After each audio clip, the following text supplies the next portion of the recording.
It's another edition of Time About the Movies, and welcome to Christmas Weekend 2006. Christmas will be on Tuesday this year in 2006, so we're looking at the movies of December 22nd, and got 5 movies here. A lot of them are really good movies. A lot of them are really good films. Some of them are very underrated films. We've got Ben Stiller starring in a hybrid fantasy comedy adventure directed by Sean Levy. We have Sylvester Stallone returning as Rocky Balboa. Robert De Niro directs a star-studded ensemble called The Good Shepherd. McGee tries something very different with his latest film. And we also have Clint Eastwood's second part of his 2 films he did about World War II, Letters from Iwo Jima. But before we get to those movies, let's talk about the biggest new release of the weekend, which was undoubtedly Night at the Museum.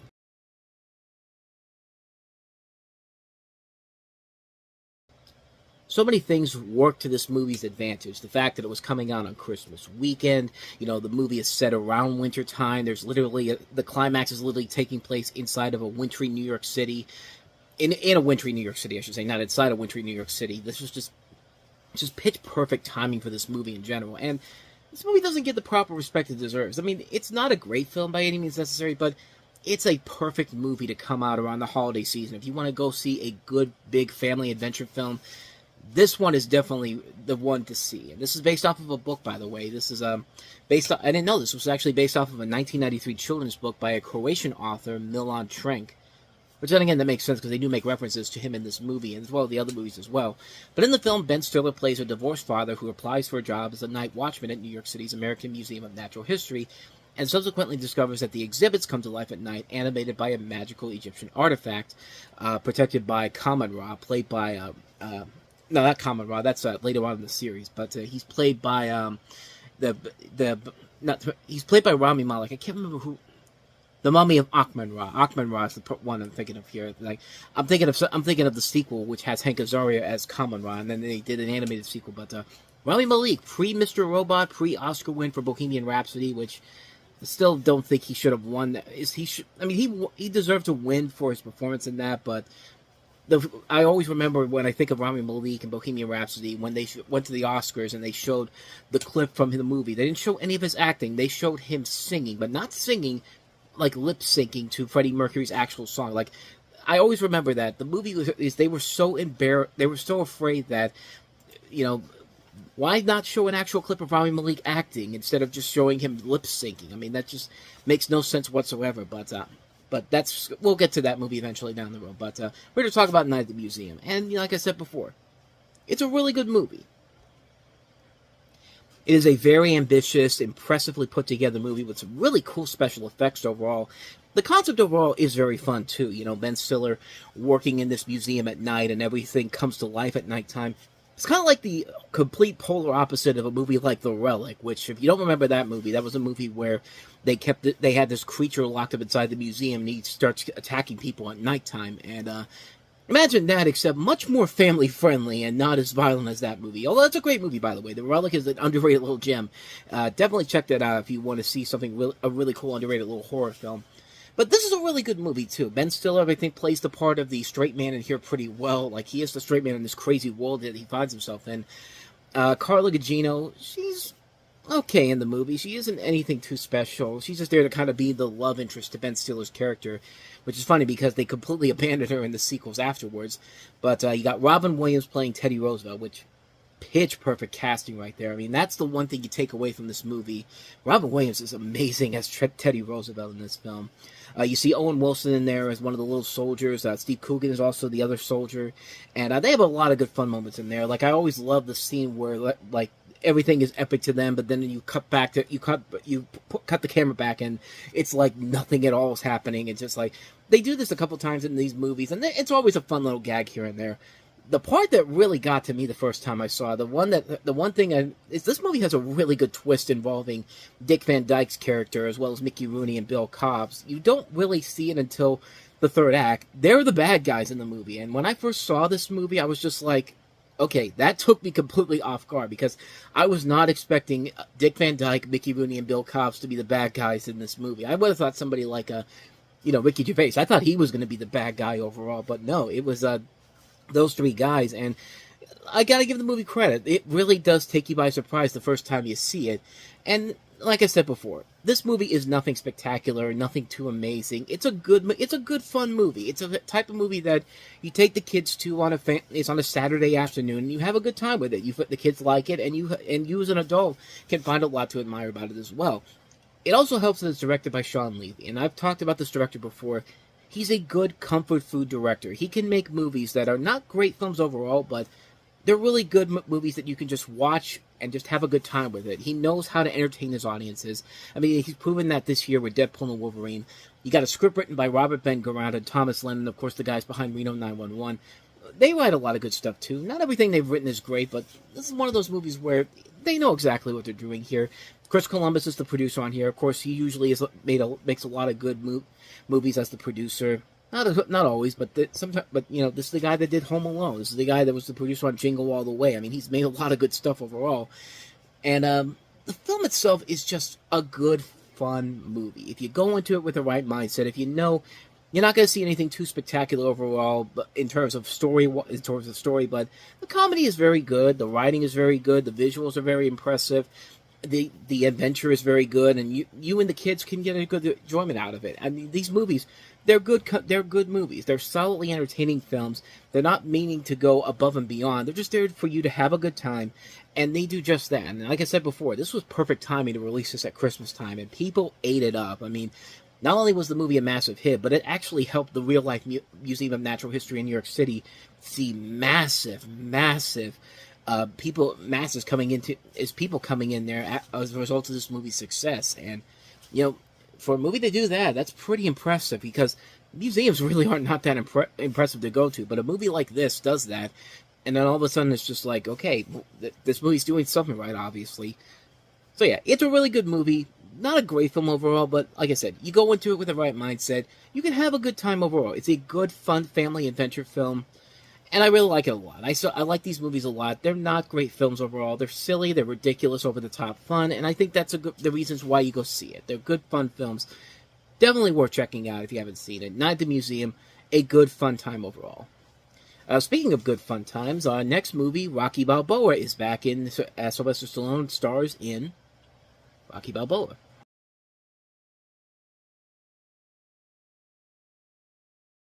I think this movie definitely proves that, yes, Rocky Balboa can still do it. I mean, talk about a great trailer that just pumps you up and gets you excited for the return of Rocky Balboa after all these years, after the last movie was such a major disappointment, and a disappointing conclusion to the series as a whole. And I mean, the whole movie is just a great love letter to what makes Rocky Balboa, this Rocky character, so special. The plot of the movie here, as you can tell from the trailer, you have Stallone, once again as Balboa. Now he's an aging small restaurant owner, and he's now challenged to an exhibition fight by a hothead young boxer named Mason Dixon, who's played by Antonio Tarver. So basically, just imagine the Jake Paul, Mike Tyson fight, except this one is much more entertaining and actually features real boxing in it, and it wasn't just seen as a freaking spectacle, which you could say this movie predicted the future, because I think this movie did literally predict the future, except, unlike Rocky Balboa, in which Stallone actually makes it fun to watch the fight, you're just watching the Jake Paul Mike Tyson fight, just wondering, why am I even watching this? Like, what was the whole point of this whole thing? And just to watch Jake Paul beat up a guy that's already getting paid millions of dollars to just sit there. I mean, yeah, I'm going off topic here, but I'm sorry. That's one of the worst things I've seen this year in general. And the fact that people were suckered into it, people bought into it overall, like, it was just a mess of just a whole disaster altogether. But Rocky Balboa is anything but a disaster. It returned the Rocky franchise back to its former glory, and it did a very good job of continuing the story of Rocky ever since Rocky V. Of course, now his wife Adrian has died of cancer a couple years prior to the setting of this movie, so no Talia Shire in here. So then I replaced her with Geraldine Chaplin, Geraldine Hughes, excuse me. But she's, this is a movie where when I first saw the trailer, I swear I thought that was Jenna Fisher, because she looks so much like Jenna Fisher from The Office, Pam Beesly, and it's not her, but man, she does a very good job creating some nice chemistry with Rocky in here. Like, Stallone and her really do work off each other very well. Paulie is back. Burt Young is really good in here. Milo Ventimiglia playing Rocky's son in here. I thought he had a very good role in here in general. You got a lot of good people in here. Tony Burton, Burt Sugar, the boxing historian. Of course, you got to have Michael Buffer in here. I mean, there's a lot to admire about the movie, and I like that it is a legitimately good love letter to the Rocky series while also advancing the story overall. It does a very good job of showing that, Rocky really still has what it takes. And, I know a lot of people were very skeptical when this movie came out. Like, why is he doing another Rocky movie when he's in his, I think he was in his 60s when this came out, if I'm not mistaken. Was he in his 60s? He would have turned 60 that year. 1946 was when he was born. He's 78 years old now, and the dude still looks pretty good. Looks like he could still beat up somebody. But yeah, this is a nice goodbye to Rocky. Like, for a guy to go in there at 60 years old, the whole movie overall, like, I love the fact that it doesn't go the route you think it's going to go down. And I like the fact that it does keep you on the edge of your seat. Like, you're wondering, how is this fight going to end? Is Rocky really going to beat up this guy? Is the other guy going to beat him up? Or what's going to happen here? And it's a satisfying conclusion at the end. You don't get to see what you think you're going to see, but you learn a lot of things about how tough you can really be overall. And it's a really good film. It's a really impressively put together film that still holds up after all these years. And you see why Rocky overall is still so special after all these years. I mean, we've seen it. We've seen the advancement of the storyline now that it's now not about Rocky anymore. It's about Creed, Michael B. Jordan, and what he's done with those movies in general. And I think the Creed movies have all been really good. They've each gotten better and better with every passing film, with Creed 3 being a really good movie overall. Okay, maybe Creed 2 is a little lesser than the first Creed movie, but Creed 3, I think, is the best of the Creed movies so far. And I like the fact that that's continuing the storyline from Rocky. Sylvester Stallone doesn't have to keep coming back as Rocky Balboa, proving that he could still fight overall. Even though there was one other movie that came out not too long after this where it was Stallone as a boxer, which I think is actually a pretty fun movie overall. But we'll eventually get to that when we get to 2013, if you know which one I'm talking about. But bottom line, this is a really good movie. This is a really fun film. It's a really good movie that shows that Sylvester Stallone still has what it takes to tell a compelling story. This isn't a typical Rocky sequel. This is more like on the lines of Rocky 2, where it felt like he was really trying to advance the story more. It wasn't like Rocky 3 or 4 or 5, where he was just going way too over the top because anything he touched would turn to gold in the 1980s, except for Rocky 5. But yeah, this is one that definitely is a really good movie. Probably my second favorite one of the Rocky series in general, not including the Creed movies. But this is probably my second favorite Rocky film besides the first one. It's a great movie. Can't recommend it enough. Rocky Balboa. It's a must-watch. So let's move on to our next movie, which is Robert De Niro making his second directorial effort after A Bronx Tale. This is the ensemble, The Good Shepherd.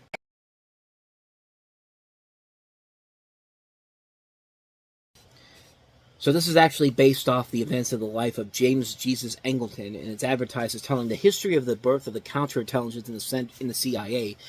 And you have Matt Damon playing Edward Wilson, who's a senior CIA officer who discovers a mole in his department following the disastrous Bay of Pigs invasion in 1961.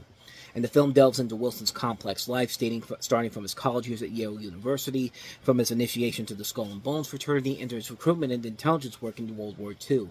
His personal life is marked with a strained marriage to Margaret Clover Russell, played by Angelina Jolie, and after a series of affairs that underscores the sacrifices and moral compromises inherent in espionage work, the narrative unfolds through a mix of present-day events and flashbacks, exploring the origins of the CIA. The cast also includes Alec Baldwin, William Hurt, Joe Pesci, and John Turturro in it, and just kind of like with a good German from the last week's show, from the last episode we did, a lot of good ambition overall, but just a botched execution overall. I mean, the trailer makes it seem like it's kind of a prequel to The Departed, because The Departed kind of is a very similar plot to it if you're just watching that trailer there. And yeah, other than that though, the movie itself really is not that engaging or interesting whatsoever. I mean, yeah, it's cool to see Joe Pesci back on the big screen after a long time. I don't think he was in a movie. It's been a while since I saw Joe Pesci in between Casino and this. I can't remember if he did anything else. He may have done a couple of other things, but they weren't memorable films overall. But him, Alec Baldwin, William Hurt, John Turturro. It's bad enough. The Departed comparisons are bad enough when you also include that both Matt Damon and Alec Baldwin are in this movie overall. And I think it really hurts the film in the long run I just don't think there really is an engaging story here to really compel this film overall. I mean, Robert De Niro is not a bad director. I think A Bronx Tale was a really good, underrated film that showed what he can do as a director. And yeah, there's some ambition here, and there's some really good times when he's showing that, hey, he's got what it takes overall as a director, but as as a writer, as a script as a whole, it definitely needed another rewrite. Even though this is written by Eric Roth, who of course wrote Forrest Gump. He's written a lot of great movies. He would write Star is Born, Curious Case of Benjamin Button, Munich, Dune. The guy is a great writer, but this just isn't. This just isn't a film that. This is a film that needed another rewrite. I think this is a film that, if it had another rewrite, it probably would have been a whole lot better than what it is. But as it is, it's just not worth it. I mean, the cast is trying their best to hold it together, but it's just not enough to save the film in the end. So, yeah, unfortunately, that's a skip on The Good Shepherd. So, with that said, let's go ahead and move on to our next film, probably the most underrated movie that came out this whole weekend, and that is Matthew McConaughey in We Are Marshall.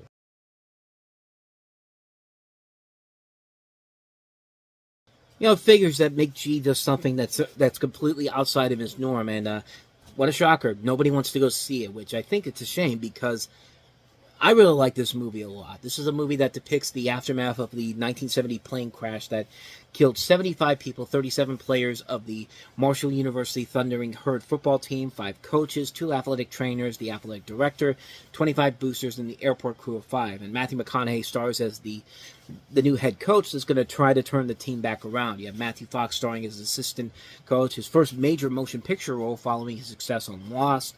David Strathairn is the U.S. president. Robert Patrick is the coach is the Marshall coach that ends up dying. You also have Ian McShane, Anthony Mackie, Kate Mara, January Jones.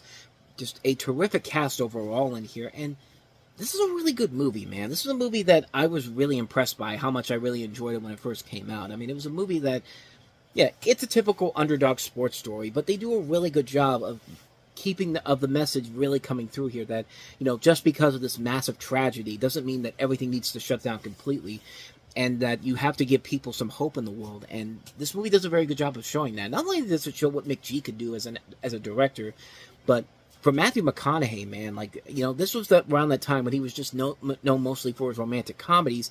Everyone forgets that the dude could be a good dramatic actor. I mean, he's been in stuff like A Time to Kill, Contact. Of course, he would later win an Oscar for Dallas Buyers Club. The guy can be a really good dramatic actor, and like this was not a time whenever anybody thinks of Matthew McConaughey, they think, oh, you mean that guy that's in those terrible romantic comedies? But yeah, he's done those. But a movie like this shows what this guy really can do as an actor as a whole. I think he does a great job of handling this performance in here. I think he's fantastic in the film. Everybody else plays their parts very well here. It's a very uplifting story.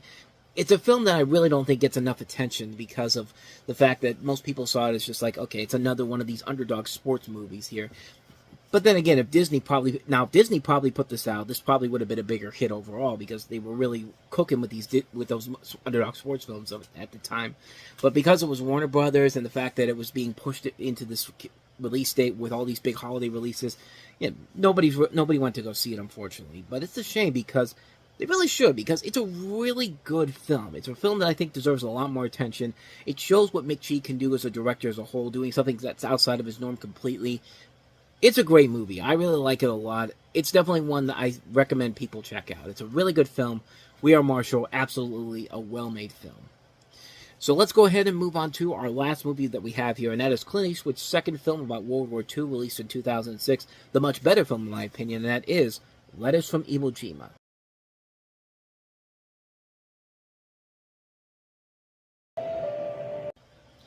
So yeah, Letters from Iwo Jima is essentially showing the Battle of Iwo Jima from the perspective of the Japanese soldiers, and it's a companion piece, of course, to Flags of Our Fathers, which depicted the same battle from the American viewpoint. And where Letters from Iwo Jima really succeeded better than Flags of Our Fathers to me is that it tells a much more interesting story and has more of the interesting characters involved and the most interesting conflicts involved. It shows the good and evil on both sides of the field. And it's a really impressively put together movie. I mean, this is a film that does show the good and bad sides of the war and both sides of the battle here. And I think that's a film that's something that needs to be taken into consideration with a movie like this. And I think it does a very good job of playing it. The differences between Flags of Our Fathers and Letters from Iwo Jima, mostly to me, is not just those things, but also Flags of Our Fathers seemed a little bit more mainstream than something like Letters from Iwo Jima, which seems much more independent. And you can't believe that this is Clint Eastwood directing it too, because this is done in Japanese. This is done in Japanese, although it was produced by a lot of American companies, obviously, because the first movie was like that. And this is a film that does show both the, like I said, both of the good sides, the good and bad sides of the war, and the sides of the battle here, because there are a lot of things that are very complicated during the situation here, and you have a lot of great, strong performances overall, including, of course, Ken Watanabe, who will never usually put in a bad performance overall. I mean, the guy has a lot of acting range as a whole, and it really did feel like Clint Eastwood was putting more effort into this movie. He puts more heart and soul into this film in telling a more concrete story with the more interesting scenarios and situations, because Flags of Our Fathers definitely felt like a more mainstream film overall, and didn't feel like a film that was really digging deep too much into what they were trying to accomplish, and it really hurt itself in the long run in terms of what they were trying to do with that film. But this is the film that really shows why these two films came together, and I don't know if you could make this movie work with both movies if they were just one long film. I think it's really a better idea to have these two movies separated, because you see where the real effort goes into with the story, with what Clint Eastwood was trying to do with both of these films. Not to say the Flags of Our Fathers is bad overall, and it is a necessary film to follow along with Letters from Iwo Jima. But if I'm being asked which one is the better film overall, this is definitely the film I would recommend the most. You can definitely feel where the power of the storyline came into play with this movie more than it did with Flags of Our Fathers. And like I said, if you're going to watch one of these two movies, this is the one to do it with. But I would say don't completely not see Flags of Our Fathers first. Just be prepared for the much better movie to come with Letters from Iwo Jima. This one I think is the much better film overall. Flags of Our Fathers is just a good movie. This is a great movie. One of the year's best films. And so with all of that said, we wrap up another edition of Time About the Movies, and we'll wrap 2006 up on the next episode with 6 limited releases, but notable movies in particular, including the first remake of Black Christmas, which is, I'm just going to say right now, much better than the 2019 Me Too version that came out. If you remember Blumhouse's great version of it. Guillermo del Toro's Pan's Labyrinth. Alfonso Cuarón directing Children of Men. We also have Judi Dench and Cate Blanchett starring in the drama Notes on a Scandal. Perfume, the Story of a Murderer, and also Renee Zellweger and Ewan McGregor starring in Miss Potter. So 6 films to wrap up 2006, and then I'm guessing we're going to jump into 2007 leftovers the next week, although there's a couple movies that come out. Or am I thinking just one movie came out? No, there's a couple of movies that came out, so I'll figure it out, and then I'll give you a rundown of what I'm going to do for the next episode. But next episode after that. But the next episode we'll look at those 6 movies I mentioned before. But with all of that said, thank you guys so much for watching, and if you want to see more videos like this, please hit the playlist on the next page. Check out the previous episode. Also, don't forget to hit the like, subscribe, and notification button, and hit that bell because you get updates on when new videos come out, and we post videos here every day. So, with all that said, I am off. I will see you guys next time, and until then, as always, take care.